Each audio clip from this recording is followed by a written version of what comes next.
Dinampot naman sa Maynila ang isang grupo ng mga umiinom sa kalsada kabilang ang 11 menor de edad. Nakitaan din sila ng umano'y marijuana pero itinanggihan ng grupo. Balitang hatid ni Athena Imperial.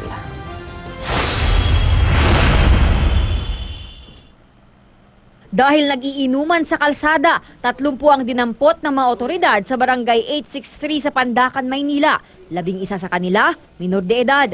Nadagdagan ang kaso ng mga nahuli nang makita ng mga otoridad ang 3 sachet ng hinihinalang marijuana at piper sa lugar kung saan dinampot ang mga nag-inuman. Kaya tayo nag-operate dahil ilang araw na natin minomonitor tong area.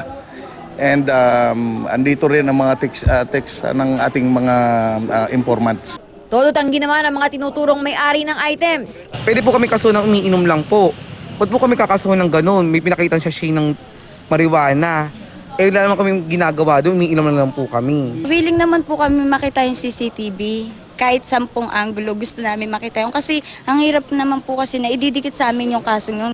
Sa ipinakitang CCTV ng barangay, makikitang nagpapasahan ng hinihitit na stick ang ilan.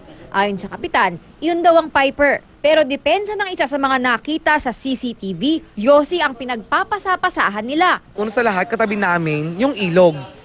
Kung droga man yun, dapat yung tapon na namin sa ilog po yun. Yosi po yun. At nakita sa lamesa, nakitang ganyang babasagin, di po ba? Kung makita mong binasag nila sa harapan niya, makita nilang basag ganyan.